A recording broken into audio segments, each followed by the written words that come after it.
সেই রাস্তার উপর যে মানুষগুলো ছিলেন তারা আজকে অপেক্ষায় রয়েছেন। তারা সকাল থেকে অপেক্ষায় রয়েছেন কখন প্রধানমন্ত্রী আসবেন, এবং তার জন্য তাদের যে উচ্ছ্বাস, সেই উচ্ছ্বাস চোখে পড়ার মতো রীতিমতো স্লোগানিং করছেন। এবং এর পাশাপাশি তাদের যে অপেক্ষা এবং তাদের যে চাহিদা বা তাদের যে আশা প্রধানমন্ত্রীর কাছ থেকে শোনার জন্য, তাও তারা ব্যক্ত করেছেন। কি বলছেন শুনুন।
কাছে এখানটা নরেন্দ্র মোদী আসলো, আমরা সেই ভালো লাগছে সবারই।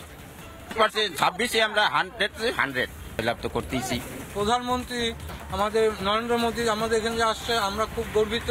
উনি ভালো কাজ করেন, অবশ্যই আমাদের আলিপুরদুয়ার ভালো হবে। এখানে প্রধানমন্ত্রী খুব গুরুত্ব সহকারে আমাদের বর্ডারগুলো সিকিউরিটি দিবে। আমরা খুব আশাবাদী। বাংলাদেশ হোক, চীন হোক, ভুটান হোক, নেপাল হোক, আমাদের কিচ্ছু করতে পারবে না যতদিন নরেন্দ্র মোদী থাকবে আমাদের প্রধানমন্ত্রী। অবশ্যই উনি দেখবেন। প্রধানমন্ত্রী নরেন্দ্র মোদীর বঙ্গ সফরের আগে তিনি নিজেই গতকাল টুইট করেছেন, একটার পর একটা টুইট তিনি করেছেন, সোশ্যাল মিডিয়ায় বার্তা দিয়েছেন। একদিকে তিনি আসছেন এবং সেই সঙ্গে যেভাবে বাংলার মানুষ, বাংলার যে এক যুগের বেশি চলা তৃণমূলের পরিবর্তনের সরকার আসা এবং তারপর থেকে কোনো পরিবর্তন না পেয়ে মানুষ বিরক্ত, সে কথাও বলেছেন প্রধানমন্ত্রী নরেন্দ্র মোদী। সেই সঙ্গে যেভাবে দুর্নীতি হয়েছে তাকেও রীতিমতো এক হাত নিয়েছেন প্রধানমন্ত্রী বঙ্গ সফরে আসার আগে। দেখে নিন কি বলেছেন প্রধানমন্ত্রী তার সোশ্যাল মিডিয়া বার্তায়।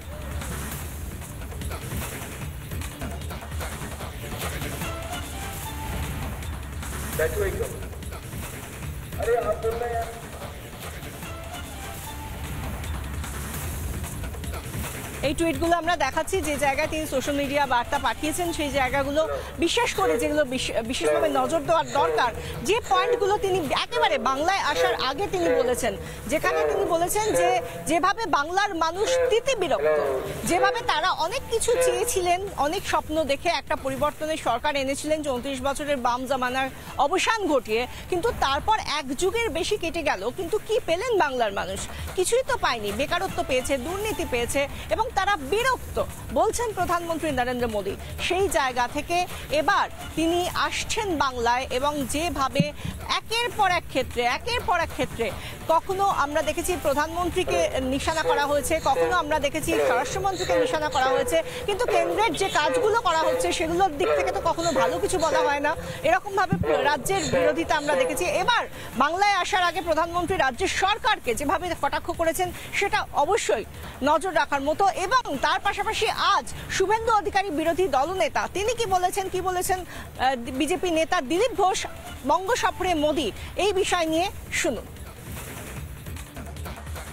ভোট তো আর কয়েক মাস পরে, ভোট প্রচারের বিষয় নয়। প্রধানমন্ত্রী ওখানে আজকে সরকারি উন্নয়নমূলক কাজও করতে আসছেন এবং পশ্চিমবঙ্গকে তিনি প্রচুর ডেভেলপমেন্টের স্কিম কেন্দ্রীয় সরকারের, সেটা তিনি প্রথম ইনোগ্রেশন করবেন, ফাউন্ডেশন স্টোন লেইং করবেন, বাংলাকে দিতে আসছেন। ভোট তো ভোটের সময় হবে।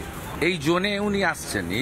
এই রিজিয়ন খুব গুরুত্বপূর্ণ ভারতবর্ষের ক্ষেত্রে, এবং এখানে যেভাবে বাংলাদেশে অস্থির অবস্থা তৈরি হচ্ছে বা অন্যান্য বিষয়, তাতে ভারত সরকারের তো নজর আছেই।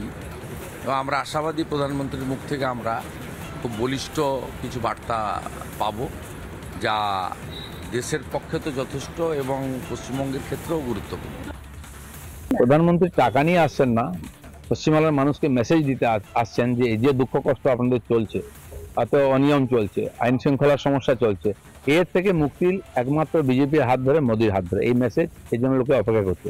আর টাকা যদি চাইতে হয়, হিসাব নিয়ে চুপচাপ যান দিল্লিতে, বসুন, হিসাব দিন, টাকা নিয়ে চলে আসুন, কেউ না বলবে না। হিসাব না দিয়ে টাকা চাওয়ার অধিকার আপনাদের না। নানা ধরনের কন্টেন্ট দেখার জন্য লাইক করুন, শেয়ার করুন আমাদের ফেসবুক পেজ, সাবস্ক্রাইব করুন আমাদের ইউটিউব চ্যানেল। পাশাপাশি অন্যান্য ব্রেকিং নিউজের জন্য অবশ্যই চোখ রাখুন রিপাবলিক বাংলায়।